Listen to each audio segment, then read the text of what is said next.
And a good Monday evening. Welcome into Timeout. The NHL is looking for financial support from the big guns in Ottawa. Flames only managed 2 out of a possible 6 points over the weekend, and the Rocket Man is up for grabs to the highest bidder. All that and a lot more coming up. Stay right there.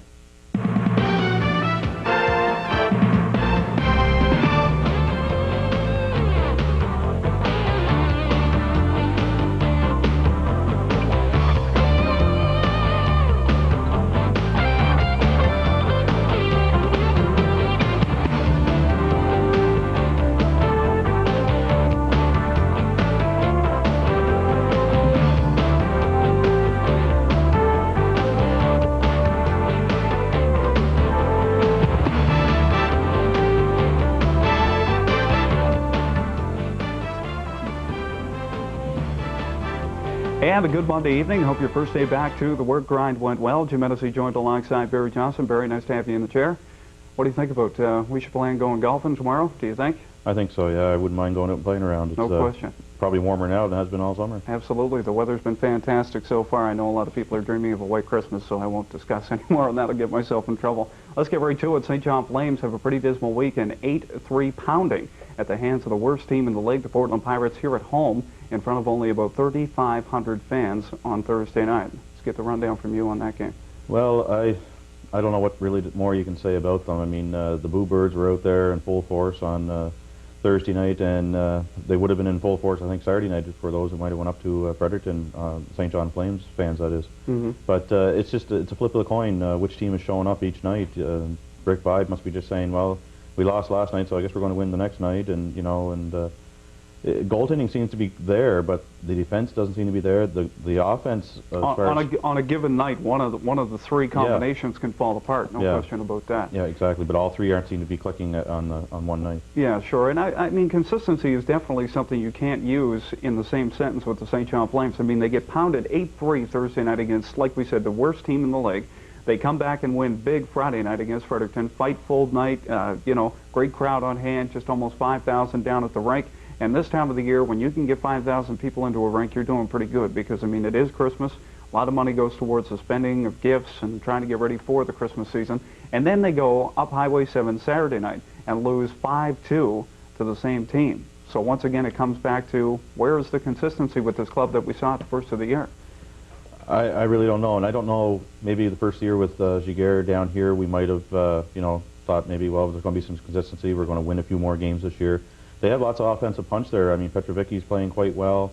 Don McKelly's playing well. Chris O'Sullivan seems to be coming into his own. And Dingman seems to be picking up his game and playing much better now. And Matt Odette, which I think now seems to be the, not the unsung hero, but the fellow who seems to be most improved. He's coming up as compared to last year. He seems to be playing a much better game. And Chris Clark having a great season with them so far. Yeah, Odette had a pretty good fight, I guess, on Thursday night, too, with Terry Ryan. So Friday night. Friday night, he had a real good fight. So it'd be nice to see what Terry gets for a suspension of that, too, for the one-finger salute, I guess we'll say. Well, he had the two-finger salute going on when he left the ice, and it was funny to see because, of course, when you talk Flames, Fredericton, you always talk about that great Highway 7 rivalry. And Odette, Ryan dropped the gloves, good tilt. Of course, Odette got the better of Ryan, I would say, because Ryan left the ice bloodied and battered pretty good. And then, of course, when he left the ice, he, to the fans, ovation, he kind of gave them that two-finger salute. Yeah. And like St. John fans will remember, Jason Mazzotti a few years ago did the same thing. So, absolutely. So I guess we're not any strangers to that type of salute in this city. You can guarantee that that tape's going to be on Dave Andrews' desk. Oh, I think so. No question about that. So. Let's jump over to the NHL. Now, the Canadian franchises, this has been a story that there's nothing new with this, but a report comes out this week that says that the Canadian franchises cannot continue to survive in this league unless they get some financial support from Ottawa. Now, I know we're going to open up a huge can of worms with this one. Go for it. I want your opinion on this. Straight from the barrel, shoot right from the hip. Tell me what you think. Well, I think if the federal government wants to keep our highest level of sport in this country, which is hockey, hockey, which is NHL. Mm-hmm. I'm not knocking CFL or anything like that, but if you give it to the NHL, then the CFL is going to come knocking and say, well, look, you know, our teams are struggling here in Canada. Why don't we get some of this money too? Absolutely. And you also have to think of Montreal. I mean, they're paying 3 taxes in that Quebec, I believe, HST or PST and GST, and a QST, I believe, is what they pay. It's a three-tier system. Yeah, so they're paying, I think, near 20% in tax in that province. From what they said, the Montreal Canadiens pay more taxes on the Molson Center than all the rest of the Canadian franchises combined. That's a lot of money. It's a lot of money in the run of the season, and they're losing each year. I mean, they're not gaining a whole lot, I don't think, and they're paying outrageous salaries too, which is another whole can of worms. Sure. But as far as the government pitching in, I think they're walking into some troubled waters if they start doing that stuff. They're going to get into a lot of trouble, and I think we should keep our federal money for amateur sport, the Olympics, things like that, national hockey teams and things like that, because even though it's called the National Hockey League, it's a North American Hockey League right now more than it is a National Hockey League. Sure. At one time it was a national game, it was Canada's game, but now I think we should keep our money for the amateur sport. I think that's where it belongs. Commissioner Gary Bettman goes on the record, of course, after this report is released and says, this is not a handout we're looking for. This is how you would compare, let's say, if you owned a steel company in Hamilton and maybe they needed some financial support from the government. That's how Gary Bettman is comparing this. Can you compare those two? I mean, if you own a steel mill, you've got nobody in that steel mill that's making $4 million a season. Whereas in the NHL, some of these players are making $4 million a season. I think the big argument you're going to hear from this report and hear from the fans is that, these guys make a ton of money to play a game. So why don't the owners and the players get together and think about reducing the salaries a little bit? Well, there's definitely got to be a cap in there. I don't know, maybe so much a cap, but well, I guess it would have to be a cap more than anything else. Some of these players, I think, are well overpaid, and it's the owners that have to crack down. It's the owners' fault that they're going into debt because they're paying these outrageous salaries. And then they come crying to the government, well, we made a mistake. We want to get some money out of you people for the mistakes we've made. And I mean, Vancouver's struggling right now because they don't have the money. They want to sign Bure, he doesn't want to stay there. But they don't have the money to bring in a high touted player, and a highly skilled player, I should say. So I don't know. I think the government better stay clear of it. Don't give any money here or there, because I mean, it's like Bouchard said one time when I think Montreal, the CFL club in Montreal, was looking for money to build a new stadium, or the Expos were looking for a new stadium. When the Expos were looking, he said, we're closing down hospitals and you want us to build, a great big stadium. I think the government better think of what Bouchard said. I mean, I don't want to get my personal feelings into some of this stuff with Quebec and whatnot, but I think they better continue on with what they're doing, stay away from the major league sports of any sort, whether it be hockey, baseball, football, and just stick to looking after our national sports, the amateur sports. All right, let's move on. Felix Potvin, of course, the saga out of Toronto continues. Saturday night, he did make the trip to the Molson Center, but then didn't practice with the team. They sent him home for a couple of days to get away from the hype and the media and the hoopla going on with him supposedly coming up in a recent trade. They talked to the top brass. Kenny Dryden was asked on Saturday night, is there any truth to the rumors that there might be a three-way deal between Tampa Bay, Philadelphia, and the Leafs to get Potvin out of the media spotlight and get him back into that starter's role? They said, no, none of that is true. They have tried to swing a deal, but, I mean, this saga continues. I mean, Felix Potvin, I don't blame him. I mean, I seriously don't blame him for going home for a couple of days and getting away from this, because I mean, this is a bubble he's living in right now. I mean, he can't go anywhere without somebody asking him about it. His teammates are starting to sympathize with him. Ty Domi said, the guy's got to go home and take a break from this for a little while. Is this guy going to get traded before Christmas, or is this just an ongoing thing? I think that's going to be his Christmas gift. I think he's going to get traded somewhere, and hopefully it'll be a team that really wants him, that needs a good quality goaltender. And I mean, there's some teams out there now that are going to be needing a good quality goaltender. But I think now, if you see Felix Potvin, he's like one of those little toys with the string and the ball, little round thing at the bottom, a yo-yo. I think that's Felix Potvin right now. He's just being yo-yoed around there. And Kenny Dryden, I mean, of all people, being an ex-goaltender himself, he should know that, I got Curtis Joseph here, but sorry, Felix, you're going to sit in the bench. We're paying you millions too, but we brought in Curtis, we're going to play him more. That's just ruining a guy's career. It's a talent that's being lost maybe to another team somewhere that could really use him. And I think Kenny Dryden better wake up and smell the coffee. Doesn't seem to have affected the Leafs very much in their on-ice play, though. I mean, they continue their winning ways. Pat Quinn has done a marvelous job remolding this team after the dismal season they had last year. Does this continue, or is this kind of like, they'll go through a phase until Christmas and then wake up and smell the coffee come the All-Star break in February? Well, we mentioned this, I believe, before I left for a little while, that, what's going on here with the Leafs? Are they going to continue on? Well, that was over 2 months ago, and they're still going. Still rolling. So I think it's for real, and I think any Leafs fan out there is just jumping for joy. I mean, They have to be. I mean, it's a long time since I've seen a winning team in Toronto as I see this year. No and question. I think it may continue, but as every team, you get December, or after December, January, first part of February, you start getting the injury bug. The body starts wearing down and stuff. But right now, they're pretty healthy, and I don't have to say go Leafs go, because they're a Canadian team, and they're their most winning team right now. No question. Let's go up to Calgary. The parent club, of course, of the Flames, seem to be on a bit of a winning streak as well. They pulled a couple of wins together this week. The goaltending situation seems to have tightened up a little bit. You got Tyler Moss, you got Jean-Sebastien Giguère up there. They're starting to get some healthy bodies back into the lineup. Give me your feelings on how the Sutter clan is doing out there with this team. I mean, here's a team that nobody thought that would be doing that well come this point in the season. And they're not that far off from the 500 mark, starting to put some bodies back into the seats. They look pretty good so far. Well, they are looking pretty good, and anybody who can manage to stay up for Saturday night's doubleheader, the second game, normally can see Calgary playing. Sure. And anybody in this area sees a lot of familiar faces that used to be here. No and I think, you know, a lot of fans in this area can really enjoy watching some of these players play and realize, hey, you know, we saw these guys develop down here, and they're playing quite well. Fleury is really catching on fire again up there. Ginla's playing good, and you know, I can go on and on here with a lot of these players that are starting to play good. Ginla got in a great fight with Rick Tocchet to start off the game Saturday night. Yeah. And Giguère seems to have settled down a little bit up there, as well as Tyler Moss. So I think you're going to see a good goaltending duo up there, as we saw down here. Unfortunately, we may not see it again down here. We're the ones that might catch the bad end of that bad end of that stick. I think no so. question Yeah, about unfortunately, but that's what the AHL is all about. That's what it's all about. That's what we're here for, to bring these players along so they can go up to the parent club. We still got a lot more to talk about. We hope you stick around, because there's more coming up. We're going to talk some baseball, and we're going to be talking a whole lot more. So please do stick around. Right now, we're going to head out to Kennebecasis Valley High School. Jerry Ferguson was out there earlier this week, and he has the recap on the action from the hard court. Terry Ferguson reporting from Kennebecasis Valley High School for timeout on TVMB for AAA boys basketball league game, where Kennebecasis Valley High School come up with a 3 points short of a victory against the Fredericton High School Black Cats. It was a halftime score was 34-26 for Fredericton going into the halftime, and then Kennebecasis Valley High School came out storming in the second half and roared back, got it within 1 point with about 12 seconds left on the clock, required to make some fouls to get Fredericton to the foul line. However, Fredericton hung on with a 3-point victory.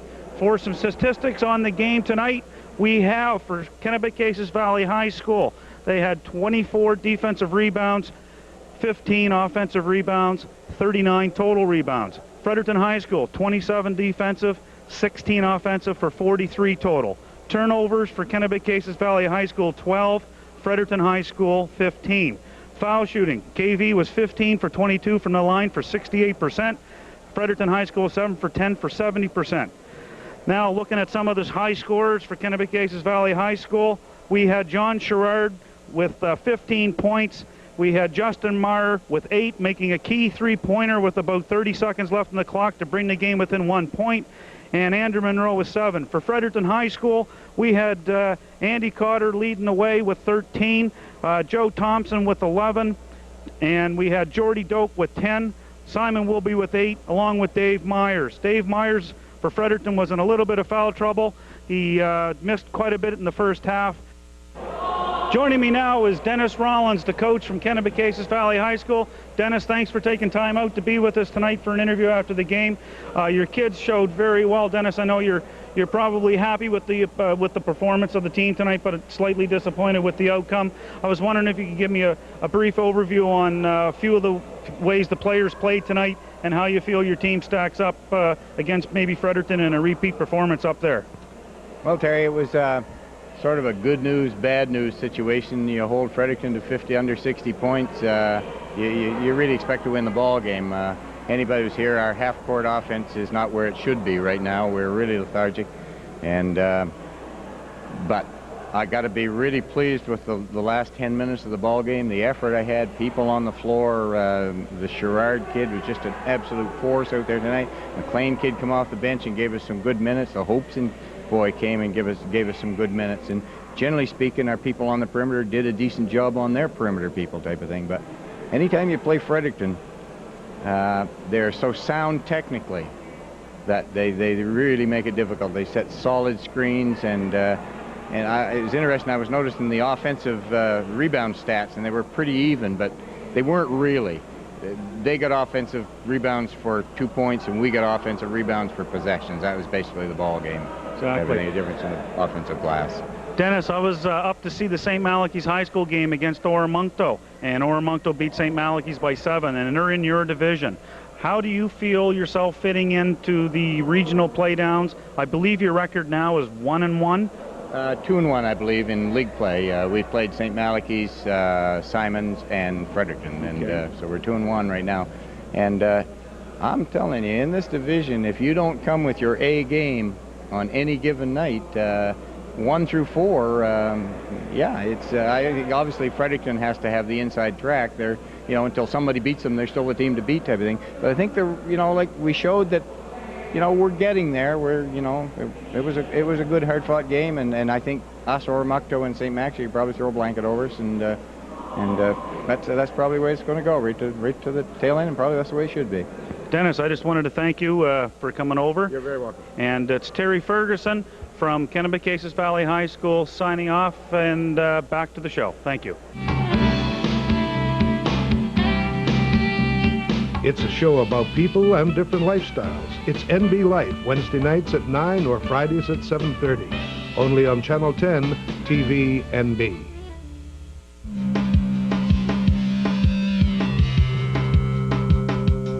Attention all young people. Word Up is for you and about you. Fridays at 6. Only on Channel 10, TV NB. This is TVNB, the New Brunswick channel.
Joining me here at Kennebecasis Valley High School is the head coach from Fredericton High School, Gary Young. Gary, just some comments on the game tonight.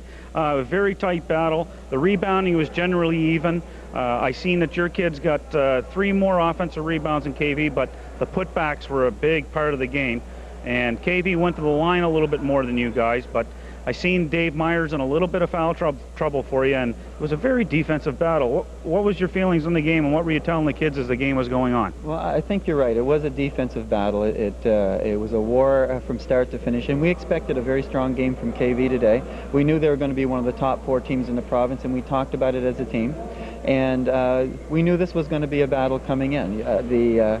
I didn't expect it to be quite as low scoring as it was, but both teams defended very well, and Dennis puts a very good team on the floor. He does a great job. So the game remained close the whole way, and it was just back and forth, and I think it could have gone either way.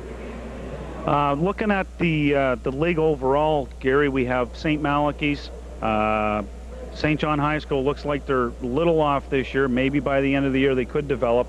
Simons, we're not really sure if Simons is in a rebuilding situation. It looks like St. Max, yourself, KV, and Oromonto. That's generally what it looks like at this moment. How do you find yourself stacking up in your division, and how do you find the rest of the province over in the Northeast Conference? Well, I think you hit the nail on the head. The four tough teams are all in this division. Moncton High appears to be the strongest team on the other division. The other St. John teams have done very well against the Moncton team. So I think it's just Moncton High and the 4 teams from our division, and I think those are the 5 teams that are going to be competitive for the provincial title this year. I think the other teams could possibly come back and develop a game by the end of the year. But right now, I think those would be the 4 teams I'd watch out for, the 5 teams I'd watch out for. Gary, I just wanted to thank you for taking time. I know you have to get back to Fredericton. Thank you very much for the interview. Thank you very much. Terry Ferguson for Time Out from Kennebec-Cases Valley High School. Back to Jim. Thanks very much, Terry, and thank you for that report from Kennebec-Cases Valley High School. Barry Johnson joining me back in the studio, and thank you for coming back to join us as well. Let's get to it. Of course, this is my favorite time of the season, one of my favorite times of the season, simply because there's a lot of eggnog flowing around. Plus, it is the baseball off-season, and there's usually more fireworks going on in the off-season than there is during the regular season. Latest word out of Toronto is the Rocket Man is leaving the launching pad. He is gone, up for grabs to the highest bidder. Of course, we could run through the number of teams that have put a bid in for him. Gord Ash has said earlier this week that they want to make sure they get their pound price for Clemens. First question I have for you, is this a good move for the Jays? I think so. Where they're hitting a little financial trouble up there, I think it's the best thing they can do and get a bunch of younger players in there. And although Roger is the key man to go to for your pitching staff, I think there's probably some, they could probably get maybe 2 pitchers for the equivalent of him, maybe 3, sure, if they're lucky. And I think that would look better in their rotation more than just that one key man to go to all the time. Try to bulk up that middle relief a little bit as well. I think so. You look at the Yankees, I mean, they had, what, 3, 4 good starters there. Oh, I mean, they were all paid well, too, but in Toronto, they only had the one key man to go to, and that was Roger. But I think if they can do similar to what the Yankees did, I think they'd have a much better pitching staff. Clemens, of course, still had a year left on his contract with Toronto, but he had that clause in there that said he could use that option to be traded to a contending team. Now, he's made 2 requests to the Blue Jays. He wants to be traded to a contending team, but he wants to be traded to a team closer to home base as well. So, you look down the list, what's he close to? Texas, Houston. Houston hasn't even put a bid in for Clemens yet, when we went to air with this tape tonight anyway, to tape this show. So, does Houston jump into the pool? Does Texas jump into the pool? And does Texas have any more money to spend in the offseason? Well, Houston, I don't think, is a contender, so I don't know if he would even welcome their offer or not, even though it is close to home. And as far as Texas opening up the pod a little bit more, I don't know if there's any more there to open up. Sure. I think they've pretty well exhausted all revenues that they could even pay Clemens. But as far as a contender, I mean, maybe Steinbrenner's licking his lips right now and saying, maybe I can get this guy for a steal of a deal and really bulk up my pitching staff. Now, how would that be? Look at that for a starting rotation, or at least 3/4 of it. David Wells, David Cohn, Roger Clemens. I mean, that's phenomenal. I mean, that's the only thing to be missing then would be Randy Johnson. So I mean, that's it. There's nothing else left really in the league. I mean, people will argue, you get Pedro Martinez and stuff like that, but you get 5 guys like that in your starting rotation, watch out. Oh, it looks that's back to back for sure. Right Forget there. it. Oh, you got it, as Dutch would say, back to back all the way, no question. Let's flip over, stay with baseball. Paul Molitor says he is discontinuing his career, not retiring, not quitting. He's discontinuing his career. And I mean, here's a guy, who started out with Milwaukee, made 1 trip to the World Series with them, moved on, found his way to Toronto, eventually did win the World Series, picked up the MVP, 42 years old. Before we went to the break, we were discussing this a little bit. I mean, here's a guy that, you talk about steady eddies. I mean, this guy is definitely one of them, no question about that. Well, one thing about he was very fortunate in his career was the injury bug didn't seem to hit him a whole lot like it has some players. I don't know what that man's made of. Maybe he's made of steel or something. I don't know, but I think when they say Iron Man, maybe they should look at him. But he's eating his Wheaties. But 42 years of age, like we said during the break, this guy is just really more or less phenomenal. I mean, he didn't look like a 42-year-old. He looked like something just fresh out of the minors. Exactly. He was still looking pretty good for a 42-year-old, and I think where he said he's discontinuing his career, I think you're going to see him maybe in a coaching position or maybe a front office job, because the man is very he's a very public person. He doesn't mind speaking to other people. He never minded speaking to the media, and he's a very well-liked man everywhere he went. I mean, Toronto just loved him. Minnesota liked him. He was great. So he was a darling of the media with the Blue Jays, no question about that. And the rumor has it that the Blue Jays they wanted him for their DH this season, but he said, no, I'm going to hang up the cleats, but still a chance that he could be in Toronto in a front office capacity, so that would reunite him with one of his former World Series teammates, Dave Stewart. Is that a good combination? I think so. I think there's nothing wrong with that, and I think he would welcome any offers maybe that Toronto was offering, if they're going to offer anything to him, because he said he liked Toronto. Now, whether that was just a ploy, I don't know, but usually sometimes when they say it, they mean it, but sometimes it's just more of a media thing than anything else. Sure. But he stayed in Toronto for 2 years, something like that, or 3 years, and he enjoyed his stay, so he may come back. Let's talk about the NBA when we wrap up the show here. Of course, this has turned into just a media nightmare for the NBA. Before the season started, they were the only professional league that could brag that they never had a labor lockout or never had a player strike. That's all for naught now.